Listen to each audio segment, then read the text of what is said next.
It timed out on me. But as I was getting into, you know, pretty much you have not only the other nations that are considered heathen, but the ones of our nations, that are not keeping the law, such commandments, they're considered the heathen as well, because they're not keeping the Lord's precepts. They're not keeping, the law, statutes, and commandments and the ordinances of how we are supposed to, you know, in which we struggle and strive to do that with perfection every single day. And that perfection comes by not the letter of the law, but by the faith that we have in the Lord and upholding the law, statutes, and commandments to the best of our ability, you know? And also the other nations, they know that we're better than them, man. They know that for a fact. They know that the power that we have is far superior to anything that they ever had. That's why they purposely try to keep us down, you know? And this is the book of Jeremiah, chapter 50, verse 7. It says, all that found them have devoured them, and their adversaries said, we offend not, because they have sinned against the Lord, the habitation of justice, even the Lord, the hope of their fathers. Okay, so they knew that, they took it into heart that they did no wrong because we ultimately did the wrong. So they knew how to keep us down based upon us doing the wrong, man.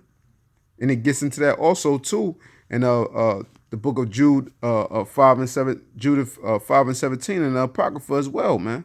That's a mirror precept unto that, man, to let you know how the other nations knew how to keep us down.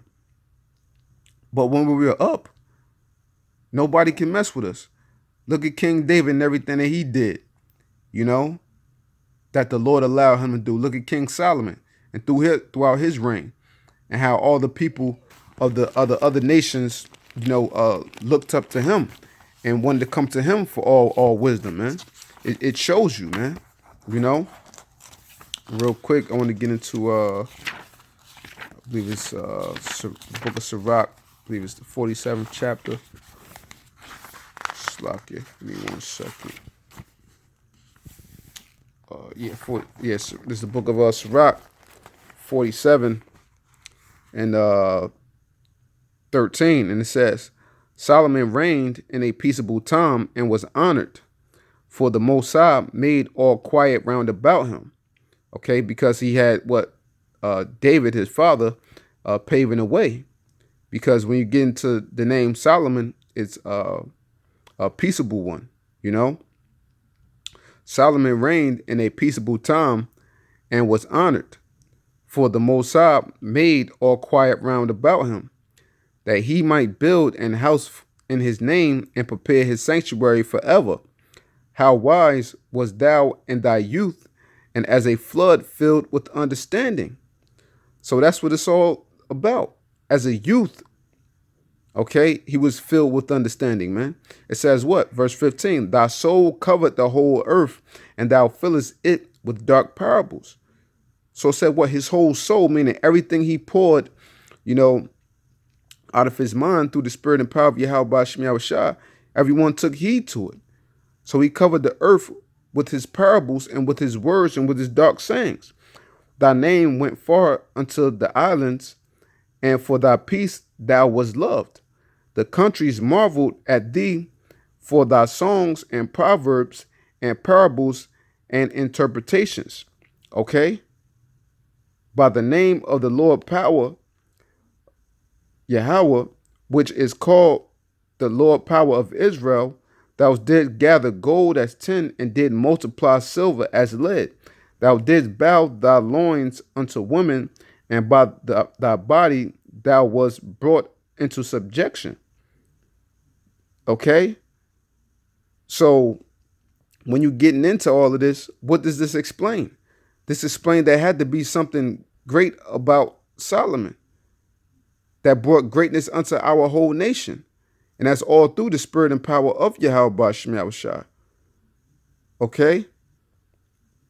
Because within those time frames, those were the most purest time frames that ever touched the face of the earth. Because Israel, what? We deal with order. 1 Corinthians 14:40 says, let everything be done decently and in order. And that's the only way for Israelites to live is in order, man. Because we're not brute beasts like how the other nations are, man. Okay? And yeah, and I'll bring out 2 precepts according to that, matter of fact. Yeah, this is the main one here. This is the book of Ecclesiastes. 3:18. For that which befalleth the sons of men, which is the other nations, befalleth beasts. Even one thing befalleth them. As the one dieth, so dieth the other. Yea, they have all one breath, so that a man have no preeminence. Oh, Salakia. I was reading verse 19, Salakia. Ecclesiastes 3:18. I said in my heart concerning the estate of the sons of men, that the Most High might manifest them, and that they might see that they themselves are beasts. For that which befalleth the sons of men befalleth beasts, even one thing befalleth them, as the one dieth, so dieth another, so dieth the other.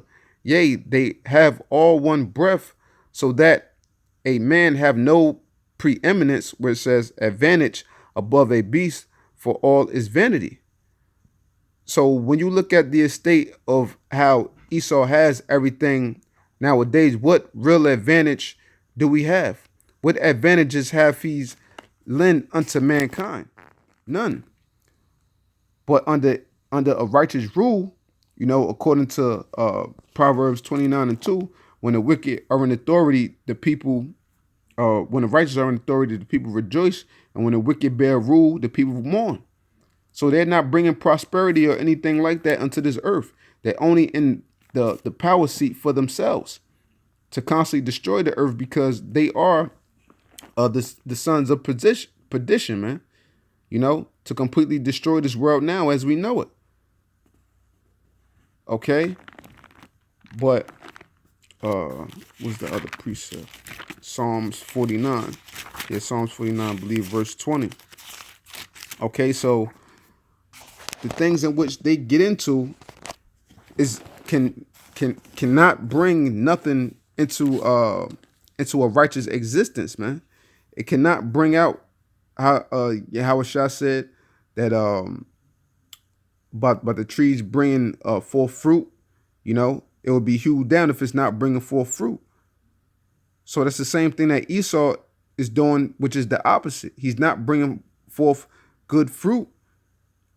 So everything is being brought to destruction. And that's the ways of man in general. Everything of man is being brought to utter death and destruction, man. So this is the book of Psalms 49:12. Nevertheless, man being in honor abideth not, and it does not endure. He is like the beasts that perish. Okay? Because the way that Esau set everything up, this world is not going to endure. Man is not going to endure, man. That's why the scriptures also say pretty much that, if it wasn't for the elect's sake, no flesh shall be spared, man. And that's exactly how it is. But when Israel is in that proper authority, what the earth and the planets that are to come, that are going to be created by YAHAWASHI, are going to sustain forever, even forever and ever, man. So, people out here, they got it mistaken, thinking that we don't have no type of power, or we don't have nothing to look forward to, and how the other nations constantly look down upon us. They're going to definitely be in for that rude awakening, man. And Lord willing, we be around to actually see that look upon their faces. All right. And this is the book of Lamentations, final scripture, chapter 2 and verse 15. And it says, all that pass by clap their hands at thee. They hiss.